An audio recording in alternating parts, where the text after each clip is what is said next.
কুতুবউদ্দিন কাকি রহমাতুল্লাহি আলাইহি যখন উনি ছোট্ট ছিলেন, নাবালেগ বাচ্চা ছিলেন, কুতুবউদ্দিন কাকি রহমাতুল্লাহি আলাইহিকে তার মা উস্তাদের কাছে নিয়ে গেলেন। ও আমার উস্তাদ, আমার সন্তানকে আপনি কোরআন শিখাই দেন, আমার সন্তানকে কোরআনের হাফেজ বানাই দিন, আমার সন্তানকে আপনি মক্তবের মধ্যে আলিফ বা তা সা আপনি আমার সন্তানকে শিখাই দেন। কুতুবউদ্দিন কাকি রহমাতুল্লাহি আলাইহিকে যখন উস্তাদের কাছে নিয়ে গেলেন, মা যখন উস্তাদের সামনে কুতুবউদ্দিন কাকি রহমাতুল্লাহি আলাইহিকে রেখে চলে আসলেন, বাড়িতে চলে আসলেন। উস্তাদ বলতেছেন, ও বাচ্চা,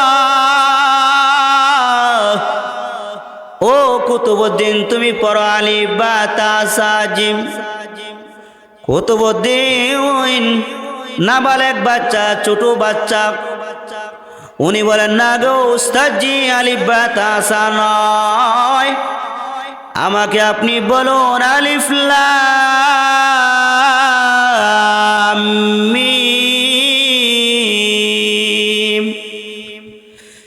যালিকাল কিতাবু লা রাইবা ফীহি হুদাল লিল মুত্তাকিন।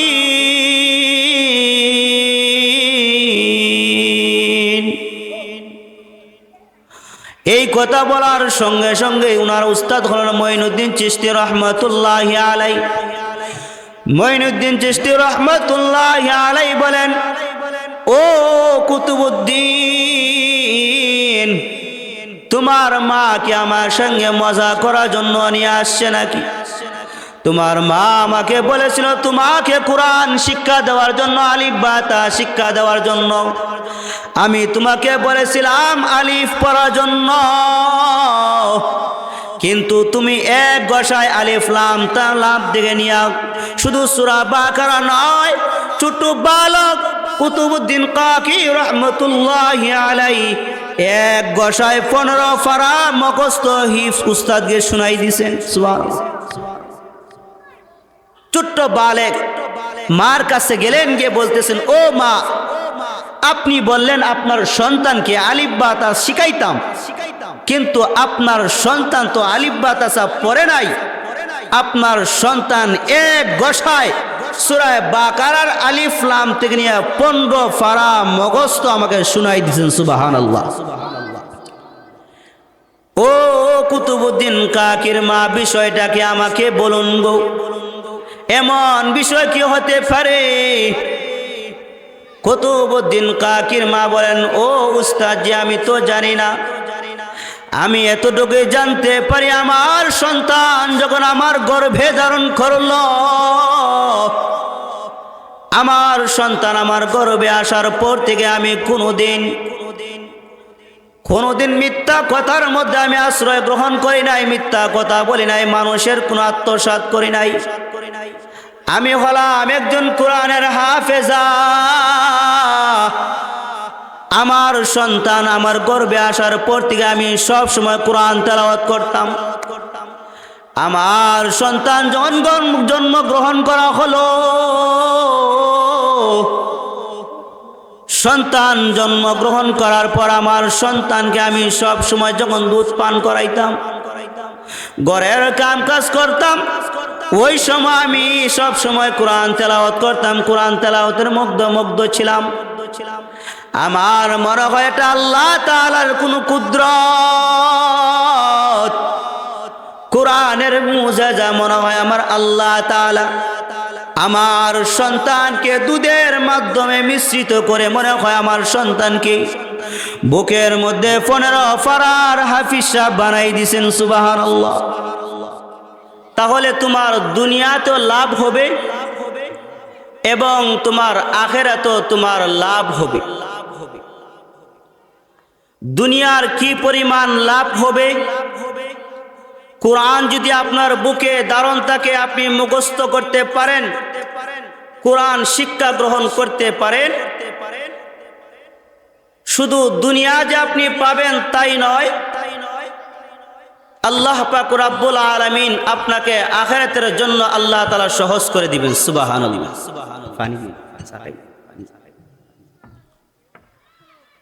আমি আমার মূল আলোচনার বিষয়ের দিকে চলে যাইতেছি। মূল প্রেক্ষাপট বিষয়গুলো বোঝানোর জন্য আপনাদেরকে কোরআন শিক্ষার কি পরিমাণ গুরুত্ব। আপনি আমার নবী মুহাম্মদুর রাসূলুল্লাহ সাল্লাল্লাহু আলাইহি ওয়াসাল্লাম বলেন, আমার কোনো উম্মত যদি কোরআন কারীমের একটা অক্ষর শিখলো, একটা অক্ষর পাঠ করলো, আলিফ শব্দটা পাঠ করলে আল্লাহ পাক রব্বুল আলামিন তার আমলনামার মধ্যে একটা নয়, দুইটা নয়, 10টা নেকি দান করেন। সুবহানাল্লাহ।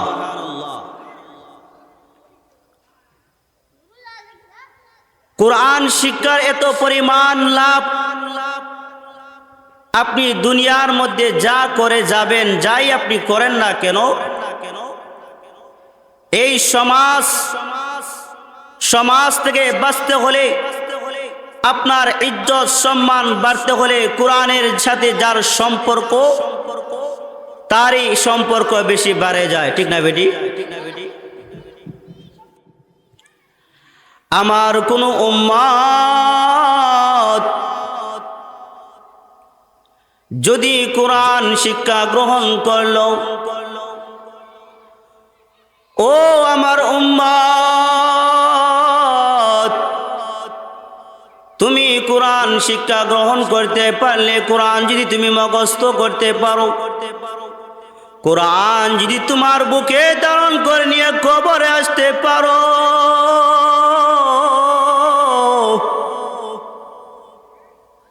আল্লাহ পাক রব্বুল আলামিন বলেন, আমার ওই বান্দাকে আমি জাহান্নামে দিয়ে তাকে পোড়াইব না। আপনি যদি জান্নাতি হতে চান, আপনার যদি জান্নাতের ভাগীদার হতে চান, জান্নাতের মধ্যে আরামদায়ক থাকতে চান, কোরআন শিক্ষার গুরুত্ব আমাদের সমাজ থেকে এখন উঠেই গেছে। আগের কারা দিন ফজরের পরে ঘর থেকে বের হলে, মসজিদ থেকে বের হলে, প্রত্যেকটা ঘর থেকে এক একটা গুনগুন আওয়াজ আসতো সূরা ইয়াসিনের। ইয়াসিন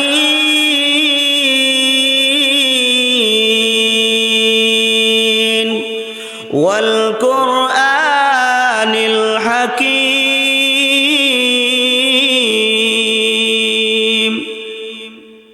কোরআন শিক্ষার গড়, প্রত্যেকটা ঘর থেকে ফজরের পরে কোরআনের ধ্বনি আসতো।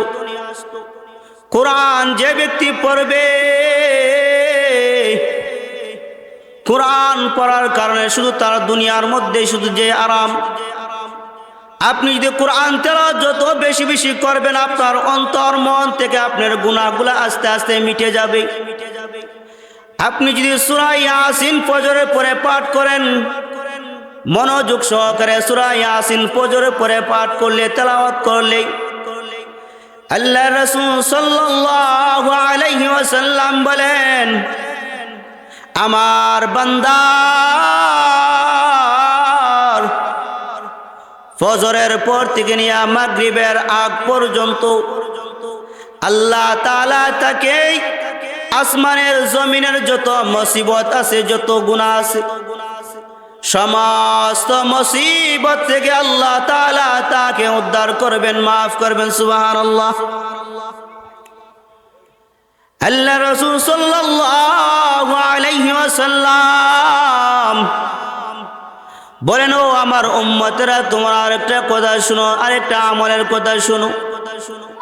কোন মানুষ যদি ফজরের পরে মাগরিবের পরে যদি সূরা হাশরের 3 আয়াত পাঠ করে, 3 আয়াত পাঠ করার কারণে আল্লাহ পাক রব্বুল আলামিন বলেন, ফজরের নামাজ পড়ে যদি সূরা হাশরের 3 আয়াত পাঠ করে, 3 আয়াত পাঠ করার কারণে আল্লাহ তাআলা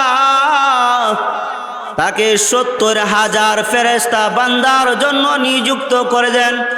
বান্দার গুনার জন্য মাগফিরাত কামনা করে আল্লাহ তাআলার কাছে ফরিয়াদ করে, প্রভু গো, তোমার মায়ার বান্দা তোমার জন্য, তোমাকে পাওয়ার জন্য তোমার কালামুল্লাহ শরীফ তেলাওয়াত করতেছে। এই তেলাওয়াত করার কারণে আল্লাহ পাক রব্বুল আলামিন ফজরের নামাজের উপরে পড়লে আল্লাহ তাআলা মাগরিবের আগ পর্যন্ত ৭০,০০০ ফেরেশতা বান্দার জন্য নিয়োজিত করে রাখবেন। মাগরিবের পরে যদি কোনো আল্লাহর বান্দা যদি সূরা হাশরে তেলাওয়াত করে, তাহলে মাগরিব থেকে পরের দিন ফজর পর্যন্ত আল্লাহ তাআলা বান্দার ৭০,০০০ ফেরেশতা রাত্র নিযুক্ত করে রাখবেন। এমন ভাবে নিয়োজিত করে রাখবেন যেন বান্দাকে আল্লাহ তাআলা ৭০,০০০ ফেরেশতা বেষ্টন করে রাখা হয়। আমাদের সমাজের এমপি মন্ত্রী সাহেব যখন গাড়ি দিয়ে চলেন, ড্রোল দেওয়ার জন্য সেনাবাহিনীর পুলিশের যেইভাবে ফারাদার থাকে, কোনো ক্ষতি করা যাইতো না যদি অ্যাসিড বোমা না আসে। এর চাইতে বেশির গুণ আল্লাহ তাআলা তার মায়ের বান্দাকে পানা দেওয়ার জন্য দুনিয়ার ৭৯,০০০ ফেরেশতা নিযুক্ত করে রাখেন। ও মুসলমান আমার বান্দারা,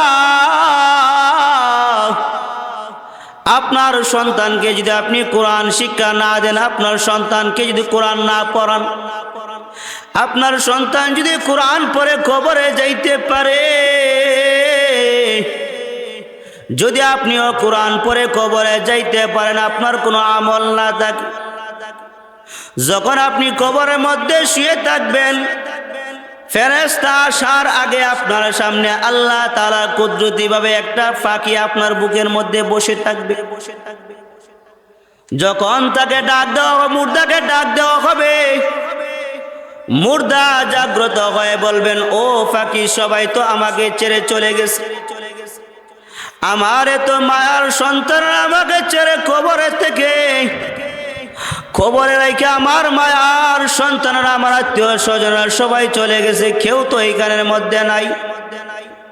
তুমি কে এমন একজন পাখি আসছো আমাকে পাহারা দেওয়ার জন্য? এটার কারণ কি রে পাখি? পাখি ডাক দিয়া বলবেন, ও আল্লাহর বান্দা, আমি আপনাকে পাহারা দেওয়ার জন্য এখন আসি নাই। দুনিয়ার মধ্যে থাকতে আপনি আমাকে সব সময় স্মরণ করেছিলেন, দুনিয়ার মধ্যে থাকতে আপনি আমাকে সব সময় বুকের মধ্যে ধারণ করেছিলেন, দুনিয়ার মধ্যে থাকতে আপনি আমাকে সব সময় বুকে ধারণ করে আপনি আমাকে চুমো খাইছেন, মায়া করছেন, মহাব্বত করছেন। এই মহাব্বত করার কারণে আমি কইলাম, ওই কোরআন, যেই কোরআনকে তুমি দুনিয়াতে থাকতে মহাব্বত করেছো, দুনিয়াতে থাকতে ভালোবাসছো, আমি হইলাম ওই কোরআন, যেই কোরআন আপনাকে জান্নাত না দিয়ে আমি পাখি এই জায়গা থেকে সরব না। আমি কোরআন এই জায়গাতে এক বিন্দু পরিমাণ সরব না। কোরআন গিয়ে আল্লাহর কাছে আবেদন করবেন, ও আমার আল্লাহ, তোমারই তো ভাষা আরবি, তোমারই তো কালাম, তোমার মায়ার বান্দা দুনিয়াতে থাকার পর ও সাগর দিঘি পূর্ব পারের পূর্বহাটির মুসলমান, কোরআন শিক্ষা করো, কোরআন বোঝো। কোরআন যদি বুকে নিয়ে যাইতে পারো, ওই কোরআন তোমার জন্য শুধু দুনিয়ার মধ্যে যে তোমাকে সম্মান দিবে তাই নয়, ওই কোরআন তোমাকে কবরে যাওয়ার পর তোমার পাহারা হয়ে থাকবে, তোমাকে পাহারা দিবে। 1 মিনিটের জন্য, একটু সময়ের জন্য তোমাকে একা ছাড়বে না, যতক্ষণ পর্যন্ত তোমাকে জান্নাতের মধ্যে না দিবে। সুবহানাল্লাহ। আশেপাশের তো লোক আছে, তাফসির করায়, মাহফিল করায় আমরা, কিন্তু এই যে আপনারা বাহিরে বসে রইলেন, আমাদের মাকসাদ হলো কোরআন জানা, কোরআনের কথা শোনা। মাহফিল করাইলাম, বাড়ির মধ্যে বসে রইলাম, এই মাহফিলের আপনার কি ইন্তজাম হবে? যারাই আমরা রাস্তাঘাটে আসি, মেহেরবানি করে সবাই মাহফিলে চলে আসি। তো আল্লাহ পাক রব্বুল আলামিন বলবেন, ও পাখি, তোমাকে কুরআন হিসাবে আমার মায়ের বান্দা তোমাকে লালন পালন করেছে, তোমাকে সুন্দর করে ধারণ করেছে। যাও যাও, তোমার ওই মায়ার বান্দাকে তুমি জান্নাতে নিয়ে যাও, আমার কোনো আপত্তি নাই। দুনিয়ার মধ্যে যত আপনি কুরআন যত বেশি বেশি পাঠ করবেন, যত বেশি বেশি তেলাওয়াত করবেন, আল্লাহ পাক রব্বুল আলামিন আপনাকে কুরআনের এত সম্মান দান করবেন, এত আরামদায়ক দান করবেন। কুরআনকে যদি আপনি দুনিয়াতে সম্মান করেন, আল্লাহ আপনাকে দুনিয়াতে কুরআনের সম্মান দিয়ে দেন। সুবহানাল্লাহ। ইমাম শাফি রহমাতুল্লাহি আলাইহির যুগে একজন লোক সব সময় তার কোনো ছেলে সন্তান হতো না। উনি সব সময় আল্লাহ তাআলার দরবারে দোয়া করতেন, ওগো প্রভু, ও আমার আল্লাহ,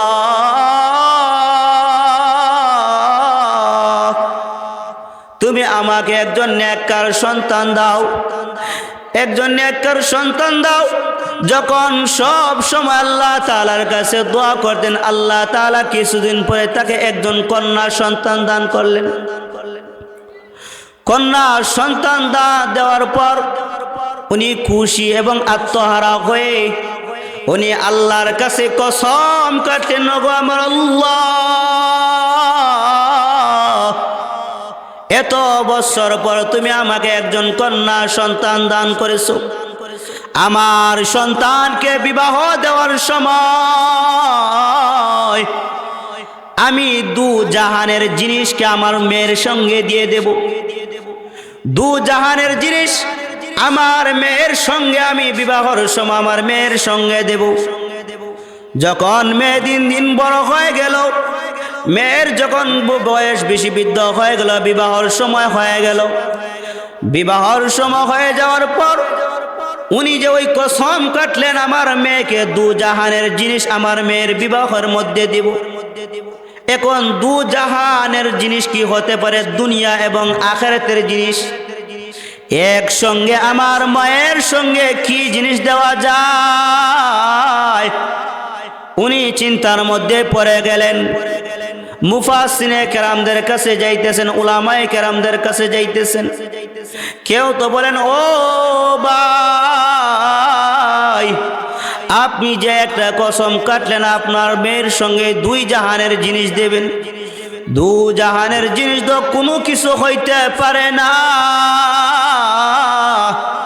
এখন আপনি দু জাহানের জিনিস কি দিবেন? তখন ইমাম শাফি রহমতুল্লাহি আলাইহির দরবারে গেলেন। ইমাম শাফি রহমতুল্লাহ আলাইহি বলেন, ও ভাই, চিন্তার কোনো কারণ নাই। আপনার মেয়ের বিবাহের সময় আপনি বলেছিলেন দু জাহানের জিনিস আপনার মেয়ের সঙ্গে বিবাহের মধ্যে আপনি দিবেন।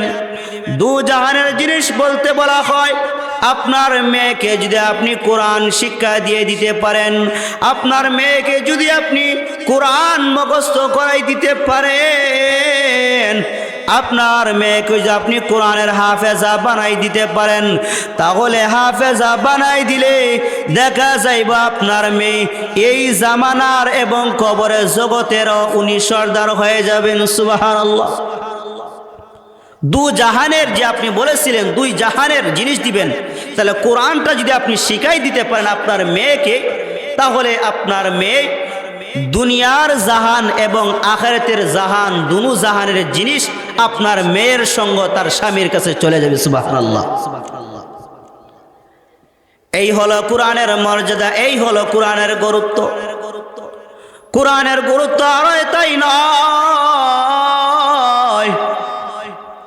কোরআন যদি আপনার বুকে ধারণ করে নিয়ে যাইতে পারেন, কোরআনকে যদি ধরে রাখতে পারেন।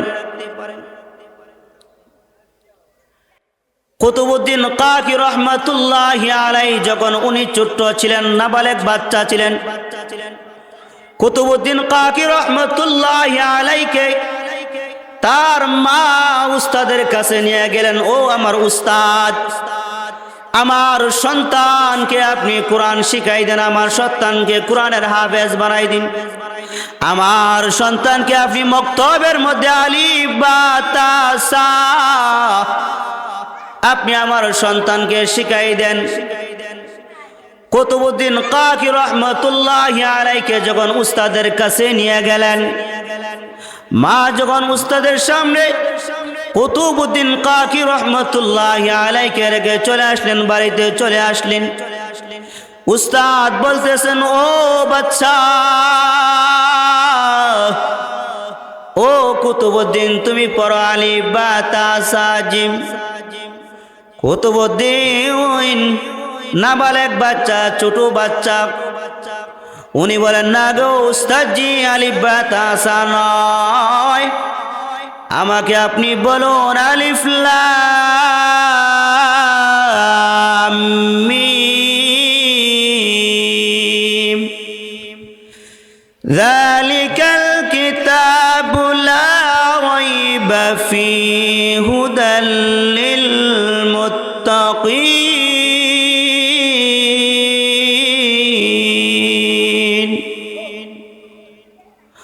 এই কথা বলার সঙ্গে সঙ্গে উনার উস্তাদ হলেন মঈনুদ্দিন চিশতি রহমতুল্লাহি আলাইহি। মঈনুদ্দিন চিশতি রহমতুল্লাহি আলাইহি বলেন, ও কুতুবউদ্দিন, তোমার মা কি আমার সঙ্গে মজা করার জন্য নিয়ে আসছে নাকি? তোমার মা আমাকে বলেছিল তোমাকে কোরআন শিক্ষা দেওয়ার জন্য, আলিফ বা তা শিক্ষা দেওয়ার জন্য। আমি তোমাকে বলেছিলাম আলিফ পড়ার জন্য, কিন্তু তুমি এক গসায় আলিফ লাম তা লাম দিকে নিয়ে শুধু সূরা বাকারা নয়, ছোট বালক কুতুবউদ্দিন কাকি রহমতুল্লাহি আলাইহি এক গসায় 15 পারা মুখস্থ হিফজ উস্তাদকে শোনাই দিয়েছেন। সুবহানাল্লাহ। ছোট্ট বালক মার কাছে গেলেন, গিয়ে বলতেছেন, ও মা, আপনি বললেন আপনার সন্তানকে আলিফ বা তা শিখাইতাম, কিন্তু আপনার সন্তান তো আলিফ বা তা পড়ে নাই। আপনার সন্তান এক গসায় সূরা বাকারার আলিফ লাম থেকে নিয়ে 15 পারা মুখস্থ আমাকে শোনাই দিয়েছেন। সুবহানাল্লাহ।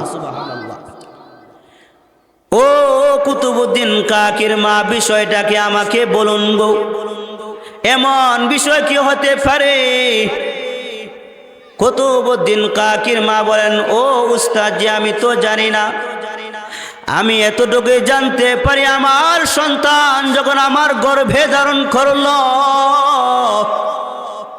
আমার সন্তান আমার গর্ভে আসার পর থেকে আমি কোনোদিন মিথ্যা কথার মধ্যে আমি আশ্রয় গ্রহণ করি নাই, মিথ্যা কথা বলি নাই, মানুষের কোনো আত্মসাৎ করি নাই। আমি হলাম একজন কোরআনের হাফেজা। আমার সন্তান আমার গর্ভে আসার পর থেকে আমি সব সময় কোরআন তেলাওয়াত করতাম। আমার সন্তান যখন জন্মগ্রহণ করা হলো, সন্তান জন্মগ্রহণ করার পর আমার সন্তানকে আমি সব সময় যখন দুধ পান করাইতাম, ঘরের কাম কাজ করতাম, ওই সময় আমি সব সময় কোরআন তেলাওয়াত করতাম, কোরআন তেলাওয়াতের মুগ্ধ ছিলাম। আমার মনে হয় এটা আল্লাহ তাআলার কোনো কুদরত, কোরআনের মুজিজা মনে হয় আমার আল্লাহ তাআলা আমার সন্তানকে দুধের মাধ্যমে মিশ্রিত করে মনে হয় আমার সন্তানকে বুকের মধ্যে 15 পারার হাফিজ সাহেব বানাই দিয়েছেন। সুবহানাল্লাহ। এখনকার সময় আমাদের সমাজের কোরআন কিতাব আমরা পড়মু শিখমু, সকালবেলা হইলে ফজরের পর হইলে আমরা আগে দেখি ফেসবুক, ইন্টারনেট, টিভি, সিনেমা কেমনে দেখুন যায়, ঠিক না বেঠিক? এই নেশার মধ্যে আমরা পড়ে যাই। কোরআন থেকে মানুষ আস্তে আস্তে যখন বিলুপ্ত হয়ে যায়, কোরআন থেকে মানুষ যখন আস্তে আস্তে দূরে সরে যায়, কোরআন থেকে দূরে সরে যাওয়ার কারণে আল্লাহ গজব মানুষের উপর নাজিল হয়। কেন এত বড় বড় ভূমিকম্প আসে? দুনিয়ার মধ্যে মানুষেরা কোরআন থেকে যখন আস্তে আস্তে দূরে সরে যাবে, কোরআন থেকে মায়া মহব্বত উঠে যাবে, মানুষের উপর বিপদ ধীরে ধীরে বিপদ চলে আসবে, মানুষের বিপদ থেকে বাঁচতে পারবে না। কোরআন থেকে সরে গেলে আপনার ঘরের মধ্যে অভাব অনটন চলে আসবে, স্বামী স্ত্রীর মধ্যে ঝগড়া শুরু হয়ে যাবে, ছেলে এবং বাবার মধ্যে ঝগড়া সৃষ্টি হয়ে যাবে। যদি আপনি কোরআনের সাথে আপনার সম্পর্ক থাকে, কোরআনকে যদি নিয়ে আপনি বুকে ধারণ করতে পারেন, আল্লাহ পাক রব্বুল আলামিন বলেন, আমার বান্দা যখন কোরআন তার বুকের মধ্যে ধারণ থাকবে, কোরআনের এক একটা হরফের বদলে আমি আল্লাহ তাআলা 10টা নেকি দান করব। সুবহানাল্লাহ। এই হলো আমাদের তওবা। এই দুনিয়া থেকে আখিরাতের যে এখন দুনিয়াবি আমাদের যদি সমাজের মধ্যে কোরআনের যদি সাথে যার সম্পর্ক, এই জিনিসটার মান ইজ্জত বেড়ে যায়। কিভাবে ওই জিনিসের মান ইজ্জত বেড়ে যায়? আপনার সামান্য একটা রিয়ালের টুকরার মধ্যে আপনি কোরআন রেখে আপনি পাঠ করেন, তেলাওয়াত করেন। সামান্য রিয়ালের মধ্যে রেখে যখন আপনি কোরআন তেলাওয়াত করেন, যখন এই রিয়ালটা আপনার পায়ের মধ্যে লেগে যায়, তাহলে তাড়াতাড়ি আপনি রিয়ালটাকে নিয়ে হাতে নিয়ে তাড়াতাড়ি চুম্বন খান, তাড়াতাড়ি আপনি এই রিয়ালটাকে নিয়ে আপনি চুম্বন খান, মায়া করেন। মাত্র রিয়ালটার দাম কত হতে পারে? রিয়ালটার সামান্য মূল্য 300-500 টাকার মূল্য হতে পারে। যেই জিনিসটার মধ্যে একটা বস্তুনি রাখা হয়, কোরআনকে আবৃত্ত করে বস্তুনি রয়েছে, যেই জিনিসটার মধ্যে রাখা হয়, এই জিনিসটা যদি হাত থেকে আমার পড়ে যায় বা আমার পা লেগে যায়, তাড়াতাড়ি আমি ওই বস্তুনিটাকে আমি হাতে নিয়ে তাড়াতাড়ি চুম্বন খাই, মায়া করি। এটার কারণ কি? এটার কারণ একটাই হলো কোরআনের সম্মান,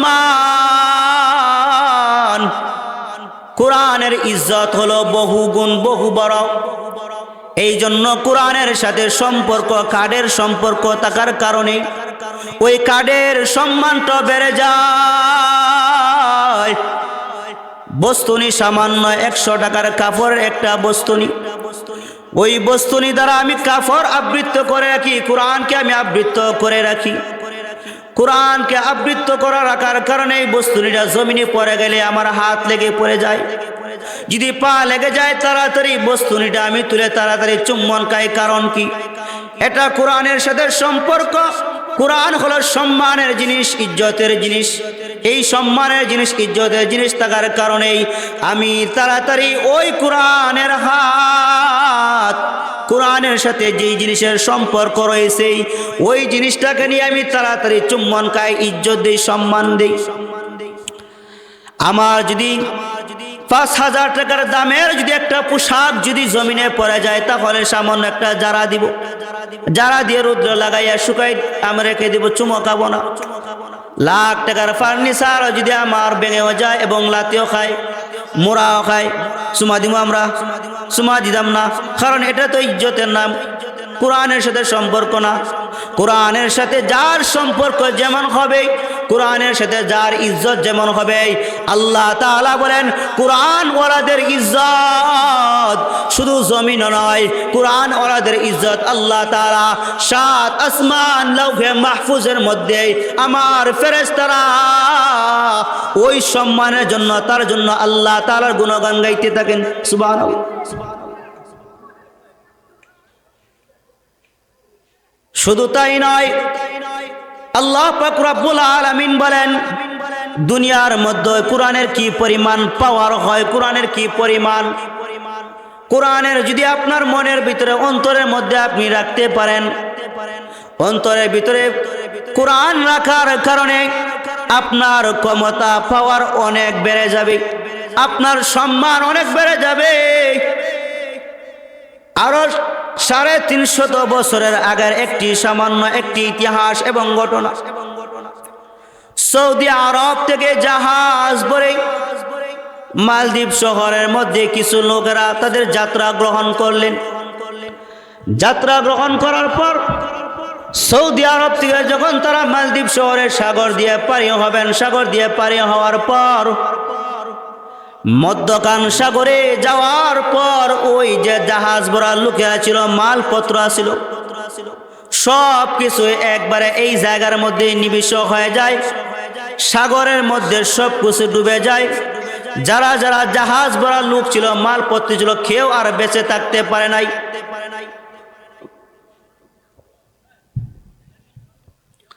কিন্তু আল্লাহ তাআলা একজন যুবককে আল্লাহ তাআলা বেঁচে রেখেছেন। একজন যুবক মরে নাই। এই যুবক এমন ভাবে বেঁচে গেল, একটা সামান্য কাঠের টুকরার মধ্যে বোর দিয়ে আস্তে আস্তে সামান্য এত বড় সাগর কিভাবে পাড়ি দিবে। দেওয়ার তো কোনো রাস্তা নাই, যাওয়ার তো কোনো রাস্তা নাই। আল্লাহ পাক রব্বুল আলামিন তাকে বাঁচানোর একটা কারণ আছে এবং একটা উদ্দেশ্য আছে। আল্লাহ তাআলা ওই বান্দা ছোট বালক, সবাই মারা যায়, জাহাজ ডুবে সবাই মারা যায়, কিন্তু ওই বালকটা কিন্তু মরে নাই। বালকটা না মরার কারণ হলো সে হলো একজন কোরআনের হাফেজ। হাফেজ হওয়ার কারণে আল্লাহ তাআলা তাকে বাঁচাই রাখছেন। সামান্য একটা কাঠের টুকরা নিয়ে নদীর পথে যখন যাত্রা শুরু করলেন, যাইতে যাইতে অনেক দূর যাওয়ার পর একটা দ্বীপের মধ্যে গিয়ে তার যখন সামঞ্জস্য হলো, দেখা হলো ওই দ্বীপের লোকেরা মাছ মারার জন্য সাগরের মধ্যে যখন যাওয়া হলো, সাগরের মধ্যে গিয়ে দেখেন একটা ছোট বালক সামান্য একটা কাঠের টুকরার মধ্যে বোর দিয়ে সে আস্তে আস্তে অজ্ঞান অবস্থায় পার নিতেছে। ওই মাছুরিওয়ালারা ওই ছোট বালককে দেখা বলেন, ওই বালককে আমরা বাজারে নিয়ে যাব, বাজারে নিয়ে গিয়ে আমরা বিক্রি করে দেব। অনেক সুন্দর বালক, ওই বালককে যদি আমরা বিক্রি করে দেই তাহলে আমরা অনেক টাকার মুনাফা পাবো, অনেক টাকা আমরা পাবো। ওই সময়কার মধ্যে মানুষ বিক্রি করা হইতো এবং গোলাম বিক্রি করা হইতো। যখন এই মাসুম ছোট্ট বাচ্চাকে, যখন নাবালেগ বাচ্চা এত সুন্দর, তাকে মালদ্বীপ শহরের বাজারের মধ্যে যখন তাকে নিয়ে নেওয়া হলো, মালদ্বীপ শহরের বাজারের মধ্যে বিক্রি করার জন্য অনেক টাকার মূল্য চায়, মুনাফা চায়, অনেক টাকার মূল্য মুনাফা চায়, কিন্তু কেউ তো কিনতে পারে না, কেউ কিনতে পারে না। এত টাকা কোথায় থেকে পাবো এবং এই ছোট্ট নাবালেগ এবং এই বাচ্চাকে আমি কিভাবে আমি সংগ্রহ করব। সবাই দাম দর করে এবং প্রায় কিন্তু কেউ কিনতে পারে না। মালদ্বীপ শহরের মধ্যে একজন মহিলা ছিলেন, অনেক টাকার মালিক, অনেক ধন দৌলত ছিল তার। তার কেউ নাই, শুধু তার একজন কন্যা সন্তান, মেয়ের সন্তান ছিল। আর ওই মহিলাটা ছিল হিন্দু। আর যেই বালক ছেলেটাকে কিনে আনবে, ওই বালক ছেলেটা হলো মুসলমান এবং কোরআনের হাফেজ। ওই বালক তো যাওয়ার কোনো জায়গা নাই, কোথায় যাবে, কার কাছে নিয়ে আশ্রয় গ্রহণ করবে। যখন তাকে বিক্রি করে দেওয়া হলো, হিন্দু মহিলা তাকে অনেক টাকার মাধ্যমে, মুনাফার মাধ্যমে ওই মাছওয়ালা ব্যক্তিদের কাছ থেকে কিনে আনলেন। মাছওয়ালা ব্যক্তিদের কাছে কিনে আনার পর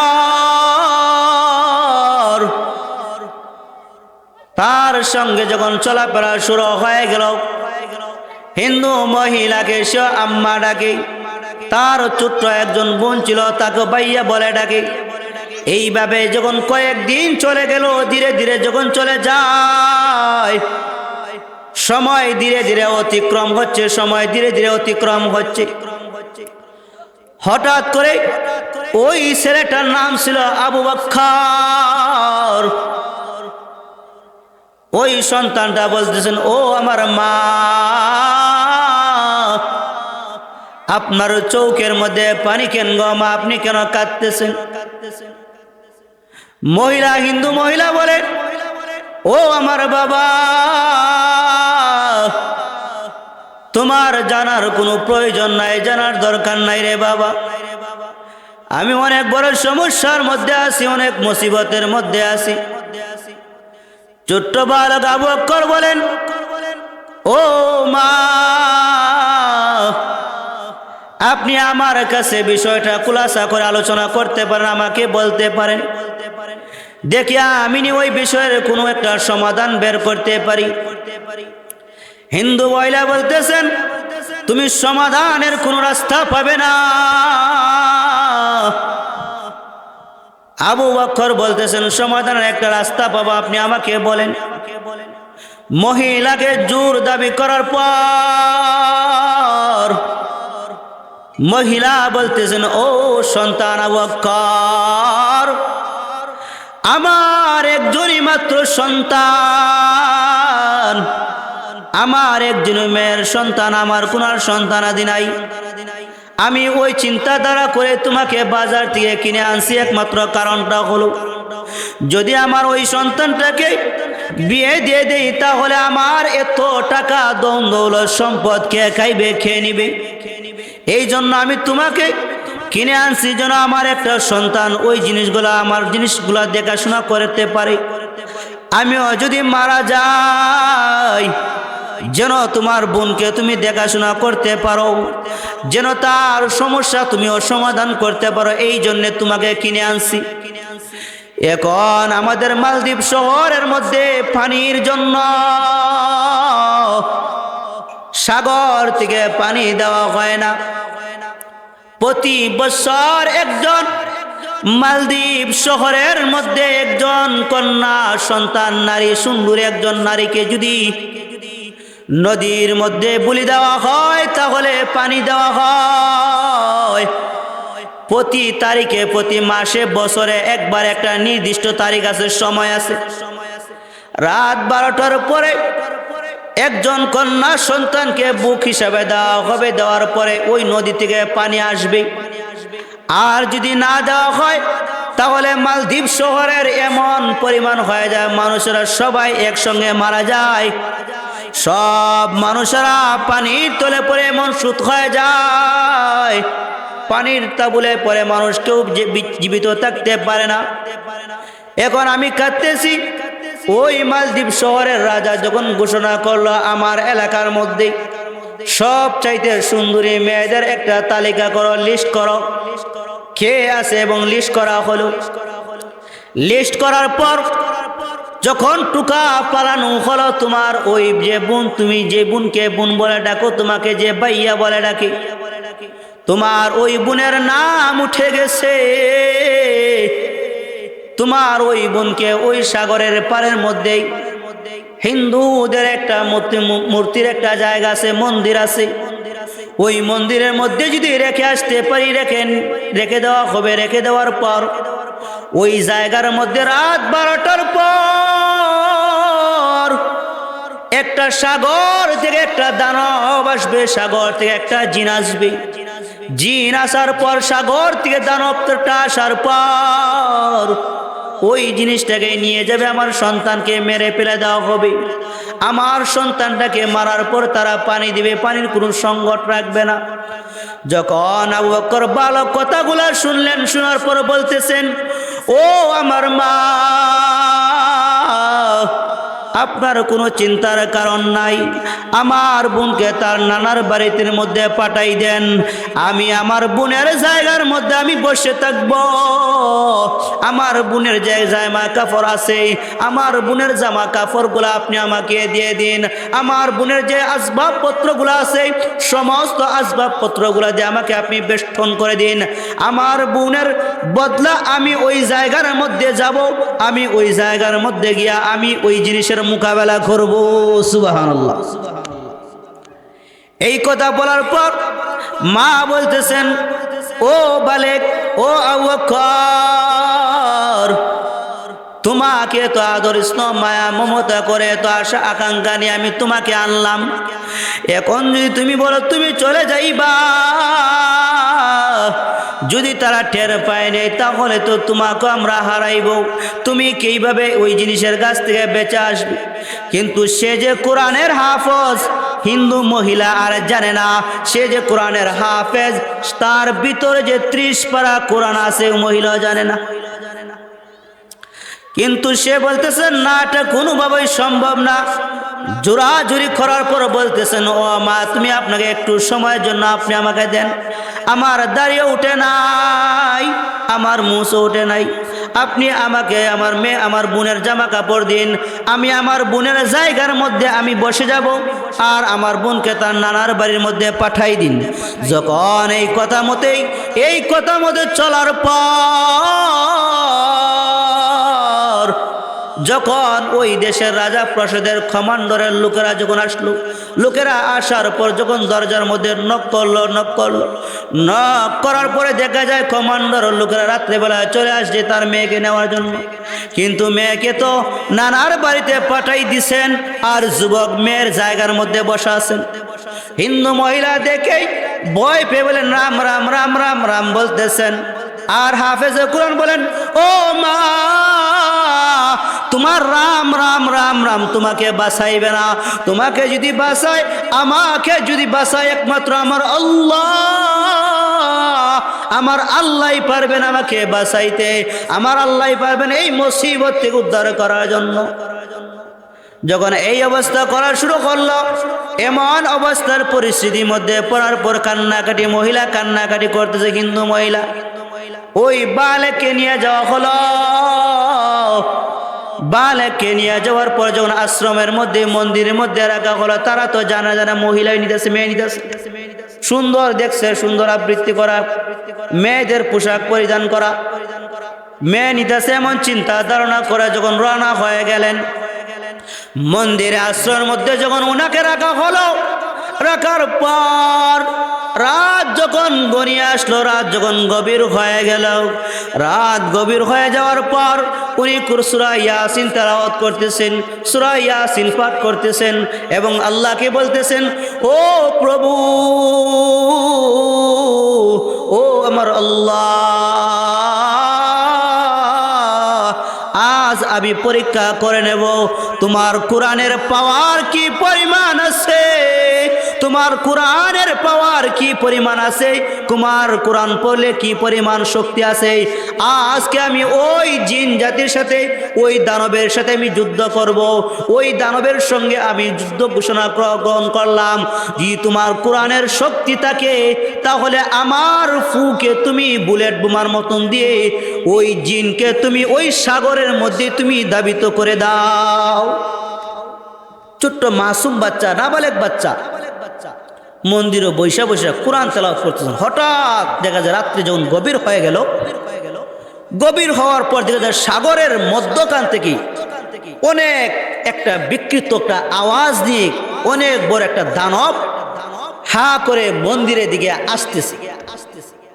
যখন ছোট মাসুম বাচ্চা আবু বকর দেখলেন, দেখার পর সূরা ইয়াসিন তেলাওয়াত করা শুরু করে দিলেন। আল্লাহর কাছে বলতেছেন, আল্লাহ, দেখা যাইব তোমার ইয়াসিনের কত পরিমাণ পাওয়ার। উনি দানবটা যখন আসতেছেন দেখতেছেন, দেখার পর উনি সূরা ইয়াসিন শুরু করে দিলেন। ইয়াসিন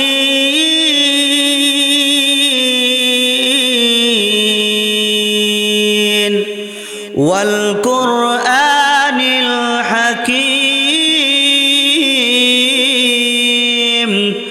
ইন্নাকা লামিনাল মুরসালিন।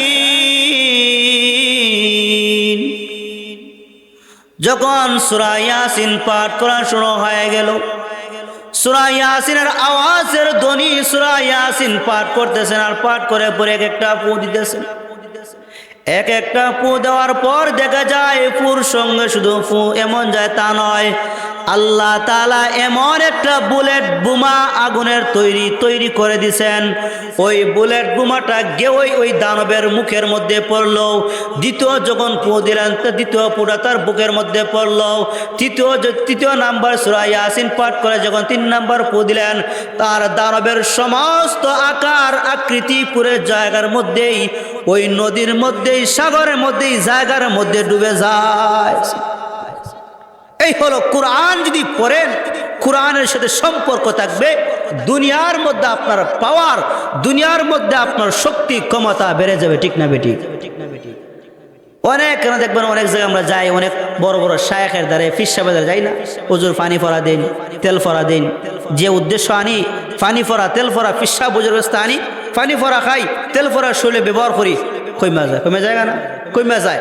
এটা হলো আপনার কোরআনের সাথে সম্পর্ক থাকার কারণে, কোরআনের সাথে মহব্বত থাকার কারণে। কোরআনের সাথে যখন সম্পর্ক থাকে, কোরআনের সাথে মহব্বত থাকে, তাহলে আপনার আমলটা আল্লাহ তাআলার কাছে বৃদ্ধি হয়ে যায়। সুবহানাল্লাহ।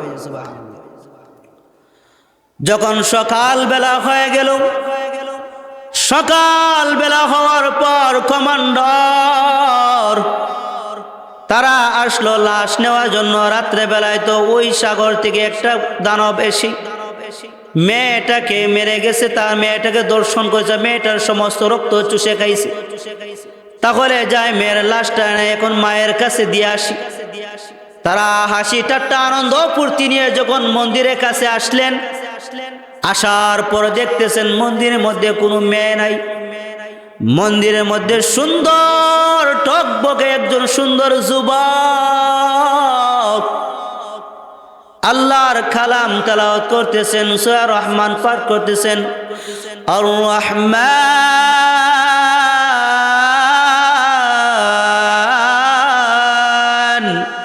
আল্লামাল কুরআন খালাকাল ইনসান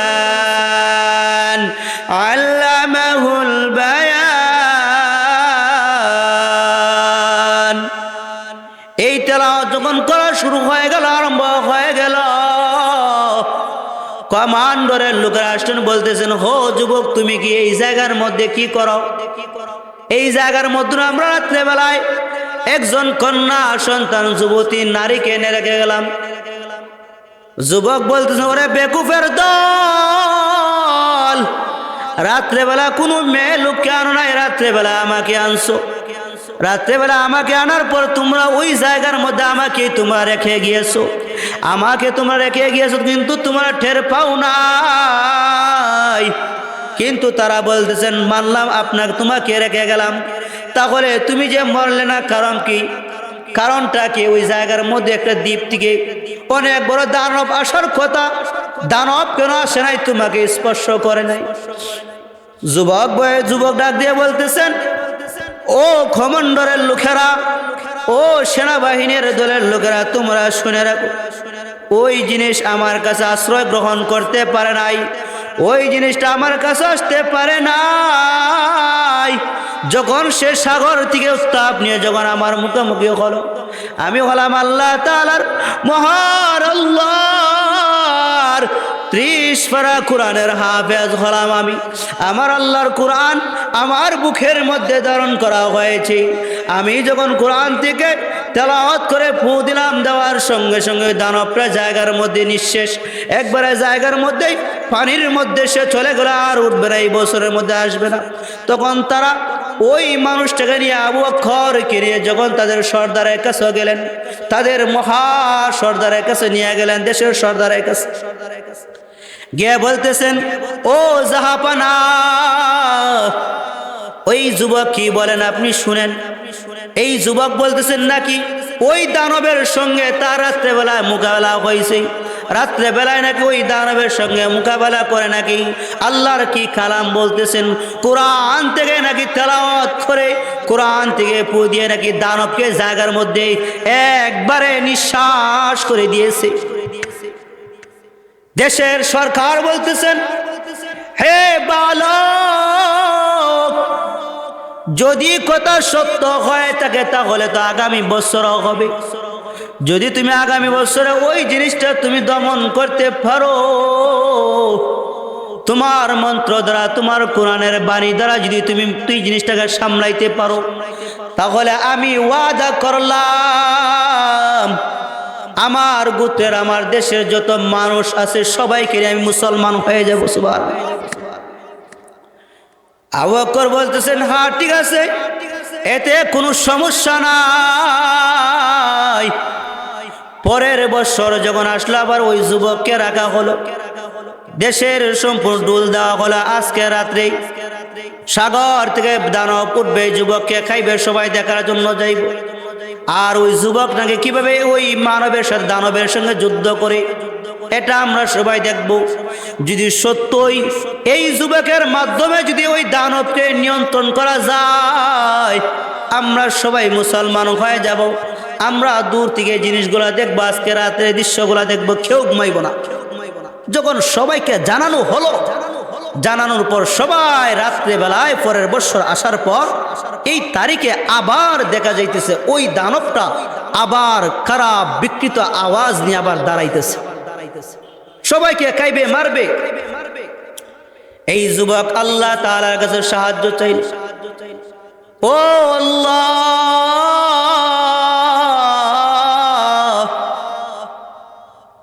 তুমি যদি আমাকে ক্ষমতা দাও তোমার কোরআনের মাধ্যমে, আল্লাহ এই গোত্রের অনেক মানুষ আমার হাত ধরে মুসলমান হয়ে যাবে, ইসলাম গ্রহণ করবে। আল্লাহ তোমার কালামের শক্তিটা তুমি দেখাই দাও, আমার তো কোনো শক্তি নাই। এই মন্দিরের মধ্যে বসে আল্লাহর কাছে দোয়া করতেছেন, আল্লাহ তাআলার কাছে দোয়া করতেছেন, আল্লাহর কাছে চাইতেছেন। যখন দানবটা উঠলো, ওঠার পর আবার প্রতি পরের বছর যখন এইভাবে আবার আল্লাহ তাআলার কালাম পড়ে সূরা ইয়াসিন পড়ে যখন দ্বিতীয়বার আবার ফু দিলেন, ঠিক তদ্রূপভাবে ওইভাবে দানবটা জায়গার মধ্যে একবারে নিঃস্ব হয়ে যায়। ওই দানবটা আর থাকতে পারে নাই। আর পরের বছর থেকে ওই দেশের সমস্ত এলাকার সবাই মুসলমান হয়ে গেছে। আর পরের বছর থেকে আর ওই দ্বীপ থেকে কোনো ধরনের মানব দানব কোনো ধরনের উদ্ধৃত হয় না, কোনো জিনিসের ক্ষতি করতে পারে না। ওই সন্তান সবসময় কোরআনের সাথে সম্পর্ক থাকার কারণে, কোরআনের সাথে ইজ্জত থাকার কারণে আল্লাহ তাআলা এমন সম্মান দান করেছেন, এমন ইজ্জত দান করেছেন। আল্লাহ তাআলা তাকে ইজ্জতটা জাতি তার ইজ্জত সম্মান দেখার কারণে অনেক মুসলমানও হয়ে গেছে। সুবহানাল্লাহ। এই হলো আমাদের দুনিয়ার সাথে যদি আমার সম্পর্ক থাকে, কোরআনের সাথে সম্পর্ক থাকে, তাহলে আমাদের এই ফায়দাটা হবে। তো মুহতারাম হাজিরিন, উসমান একজন আল্লাহর ওলি। উসমানে হারুন আল্লাহ তাআলার অনেক একজন বড় ওলি। উনি যখন এক গোত্রের এক বড় একজন আলেম, কোরআনের হাফেজ, অনেক বড় একজন আল্লাহর ওলি, কোরআনের হাফেজ, আল্লাহর ওলি হওয়ার কারণে যখন তার সঙ্গে দেখা হলো, দেখা হওয়ার পর ওনার ছাত্র হলেন মঈনুদ্দিন চিশতি রহমাতুল্লাহি আলাইহি। উসমান হারুন উসমান রহমাতুল্লাহি আলাইহি তার ছাত্রকে বলতেছেন, ও আমার ছাত্র, রাত্রে বেলা ওযু করার জন্য আমার জন্য কিছু তুমি পানি আনো, কিছু পানি দাও। আমি গরম, তুমি কোনো জলের কোনো একটা ব্যবস্থা করো, আগুনের ব্যবস্থা করো। উসমান হারুনি যখন তার ছাত্রকে অনুমতি দিলেন, উসমান হারুনি তার ছাত্রকে বলার পর তার ছাত্র খোঁজাখুঁজি শুরু করলেন, কোন জায়গার মধ্যে আগুন পাওয়া যায়, কোন জায়গার মধ্যে আগুন পাইলে পরে আমরা আগুন থেকে আমার উস্তাদের জন্য আমি পানি গরম করতে পারবো। উনি খোঁজাখুঁজি শুরু করে দিলেন, দেখলেন অনেক দূরের মধ্যে এক জায়গার মধ্যে কিছু লোকেরা আগুন নিয়ে খেলাখেলি করতেছে, আগুনের পূজা দিতেছে, আগুনকে সেজদা দিতেছে। মঈনুদ্দিন চিশতি রহমাতুল্লাহি আলাইহি এসে বলতেছেন, ও গোত্রের লোকেরা, আমাকে একটু আগুন দেওয়া যাবে না, আমার উস্তাদের জন্য ওযুর জন্য পানি গরম করব। তারা বলতেছেন, না, এটা কোনোভাবে সম্ভব না, আগুনের পূজা করি আমরা, আগুনের সাথে সম্পর্ক আমরা আগুন দিব তোমার উস্তাদ ওযু করার জন্য, তোমার উস্তাদ নামাজ পড়ার জন্য, কোরআন তেলাওয়াত করার জন্য, এটা কোনোভাবে সম্ভব না, আমরা আগুন দিতে পারবো না। মঈনুদ্দিন চিশতি রহমাতুল্লাহ আলাইহি উসমান হারুনির কাছে গিয়ে বলতেছেন, ও ও উস্তাদ, আগুন পাইলাম কিন্তু তারা তো পানি দেয় না, তারা আগুনের পূজা করে, আগুন দিলে নাকি তাদের সমস্যা হবে। উসমান হারুনি বলেন, তাহলে যেই জায়গার মধ্যে তারা আগুনের পূজা করতে, চলো আমি ওই জায়গার মধ্যে যাব। ওই জায়গার মধ্যে উসমান হারুনি তার ছাত্রকে নিয়ে যখন ওই জায়গার মধ্যে গেলেন, যাওয়ার পর বলতেছেন, ও গোত্রের লোকেরা, তোমরা যেটার পূজা করো, তোমরা যেটাকে রব মানতেছো, তোমরা কে জীবিত থাকা অবস্থায় আগুনে পুড়বে না, মরলে ওকে তোমাদেরকে আগুনে পুড়বে না?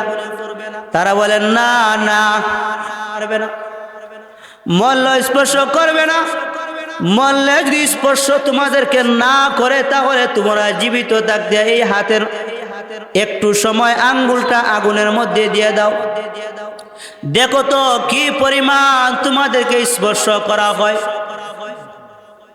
উসমান হারুনি যখন বললেন, তারা বলেন, মৌলবী আসছে আমাদেরকে মারার জন্য, আমাদেরকে মারার জন্য।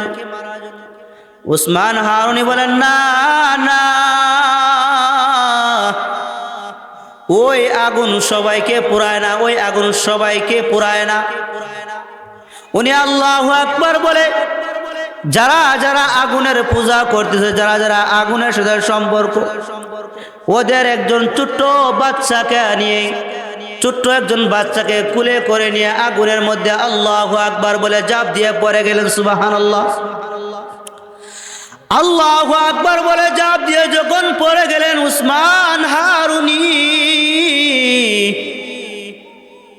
ঝাঁপ দিয়ে পড়ে যাওয়ার পর শুধু তাই তো তাই নয়, ওই লোকেরা বলতেছেন, হেই কাইর কি করলো, কি করলো, মৌলবী কাজটা করলো, মরছে মরছে একাই মরগ, আমাদের একজন সন্তানকে নিয়া আগুনের মধ্যে কেন ঝাঁপ দিয়ে দিল, আগুনের মধ্যে কেন ঝাঁপ দিল? কিন্তু তারা আগুনের মধ্যে তাকাই দেখতে কে, আজ আগুনের মধ্যে তাকাই দেখতেছেন ওই উসমান হারুনি রহমতুল্লাহি আলাই ছোট মাসুম বাচ্চাটাকে আগুনের ভিতরে খুলে নিয়ে, ছোট মাসুম বাচ্চাটাকে খুলে নিয়ে চুমাইতেছেন, মায়া করতেছেন, আদর করতেছেন, যত্ন নিতেছেন। তারা পাশে থেকে তাকে বলতেছেন, ও পিসাব আল্লাহর ওলি, আগুনের মধ্যে দেখা যায় উনি যে আমাদের সন্তানকে নিয়ে চুমাইতেছে, আদর যত্ন করতে, কারণ কি? ওকে তো আগুন পুরায় না, তাহলে আজ এই আগুন আমাদের কোনো রব নাই, আমাদের বড় রব তো ওই ব্যক্তি যে আগুনে পুরায় না। নাউজুবিল্লাহ। উসমান হারুনি রহমতুল্লাহি আলাইহি যখন আগুন থেকে বের হয়ে আসতেন, আসার পর বলতেছেন, দেখছো যারা আল্লাহর সাথে সম্পর্ক আছে, আল্লাহর কোরআনের সাথে সম্পর্ক আছে, কোরআনের সাথে যাদের সম্পর্ক আছে, ওই আগুন কোনোদিনও তাকে স্পর্শ করতে পারবে না, আগুন কোনোদিনও তাকে স্পর্শ করতে পারবে না। লোকেরা বলতেছেন, আজ থেকে আগুন আমাদের এখন রব না। তারা তো একটা একটা জেডার পায় রব কইতে কইতে, পূজা মানতে মানতে 3 কোটির মধ্যে ওই গেছে তাদের পূজা, রব হয়ে গেছে তারা। যেটা দেখাই তুই রব না ভাই, যেটা রাস্তার মধ্যে পায় তুই রব। এখন উসমান হারুনি রে বলতেছেন, এখন তো দেখা যায় আপনি আমাদের প্রভু, সবচেয়ে বড় প্রভু, আগুনে পড়াইছেন আপনারা। উনি বলে, আহম্মকের দল, আমাকে যে পড়াই নাই, আমাকে যে পুরাই নাই, আমাকে যে জীবিত রাখছে একমাত্র ওই প্রভু, ওই আমার আল্লাহ, যা আসমানের মালিক, জমিনের মালিক, আগুনের মালিক, তোমার আমার মালিক। ওই আল্লাহর কালাম কোরআন আমার বুকের মধ্যে, এই জন্য এই আগুনের সাহস হয় না আমাকে পুরানোর জন্য। সুবহানাল্লাহ। উনি বলতেছেন, ইব্রাহিম পয়গম্বর তো আল্লাহ পুরায় নাই। যাদের সম্পর্ক আল্লাহ তাআলার সঙ্গে হবে, যাদের সম্পর্ক কোরআনের সঙ্গে হবে, কোরআনের সাথে সম্পর্ক থাকার কারণে কোনো মতেই আল্লাহ তাআলা তাদেরকে ফুরাইবেন না। এখন আমরা যে আমাদের আলোচ্য আয়াতের দিকে বা হাদিসের, আমি পড়েছিলাম খায়রুকুম মান তাআল্লামাল কুরআনা ওয়া আল্লামা। কোরআন শিক্ষা করা প্রত্যেকটা মুসলমানের উপর ফরজ। আপনি কোরআন শিখেন এবং অন্যজনকে শিক্ষা দান করেন। যে ব্যক্তি কোরআন শিখলো এবং অন্যজনকে কোরআন শিখাইলো, উভয় জনই নেক আমলের দ্বারা, নেকি দ্বারা ভরপুর হয়ে যায়। সুবহানাল্লাহ। আল্লাহ তাআলা বলেন আর রহমান আল্লামাল কুরআন। তিনি কোরআন শিক্ষা দিয়েছেন, আল্লাহ তাআলা কোরআন শিখাইছেন। আমি আল্লাহ তাআলা কোরআন শিখাইছি তোমাদেরকে বান্দা, তোমরা ওই কোরআনগুলোকে পাঠ করো, কোরআনগুলা তেলাওয়াত করো। খলাকাল ইনসান, তিনি মানুষকে সৃষ্টি করেছেন। আল্লাহ তাআলা বলেন তোমাদেরকে আমি আগে বলেছি তোমরা কোরআন শিক্ষা গ্রহণ করো, কোরআন পড়ো। খলাকাল ইনসান, তিনি মানুষকে সৃষ্টি করেছেন, মানুষকে সৃষ্টি দিয়েছেন। মানুষকে সৃষ্টি করার পর তাদেরকে কোরআন শিখাইছেন। কোরআন নাজিলের সময় কোরআনের এত মায়া মহব্বত, কোরআনের এত পরিমাণ জাদু, কোরআন তেলাওয়াতের মুগ্ধ হওয়ার জন্য আবু জাহেল আল্লাহ রাসূল সাল্লাল্লাহু আলাইহি ওয়াসাল্লামের তেলাওয়াত শুনতেন গিয়া গিয়া লুকাই লুকাই। যখন কোরআন মাজিদের সূরা আলাকের 5 আয়াত প্রথম নাজিল হয়, ইকরা বিসমি রাব্বিকাল্লাযী খালাক, খালাকাল ইনসানা মিন আলাক, ইকরা ওয়া রাব্বুকাল আকরাম, আল্লাযী আল্লামা বিল কলম। ইকরা হলো তোমার প্রথম শব্দ, কোরআনের প্রথম ব্যাখ্যা। এই জন্য তোমার কোরআনকে আগে পড়তে হলে, জানতে হলে তোমার কোরআনের প্রথম শব্দ হলো ইকরা। তুমি পড়তে হবে, কোরআন শিখতে হবে, কোরআন জানতে হবে। এই জন্য আমাদের কোরআনের সাথে যাদের সম্পর্ক আছে, কোরআন তেলাওয়াত যারা বেশি বেশি করবেন, ফজরের পরে সূরা ইয়াসিন পড়বেন, মাগরিবের পরে সূরা ওয়াকিয়া, এশারের পরে সূরা মুলক তাবারাকাল্লাযী 29 নম্বর পারা যে ব্যক্তি পাঠ করবে, আল্লাহ রাসূল সাল্লাল্লাহু আলাইহি ওয়াসাল্লাম বলেন আমার বান্দা সূরা মুলক পাঠ করে যদি রাত্রে বেলা ঘুমায়, আর যদি ওই রাত্রে বেলা আমার বান্দা মৃত্যুবরণ করে, তাহলে আমার বান্দাকে আল্লাহ তাআলা জান্নাত ওয়াজিব করে রাখেন। সুবহানাল্লাহ। আল্লাহ তাআলা আমাদের কোরআনের প্রতি বুঝা আমল করার তৌফিক দান। আমিন। ওয়া আখির দাওয়ানা আলহামদুলিল্লাহি রাব্বিল আলামিন।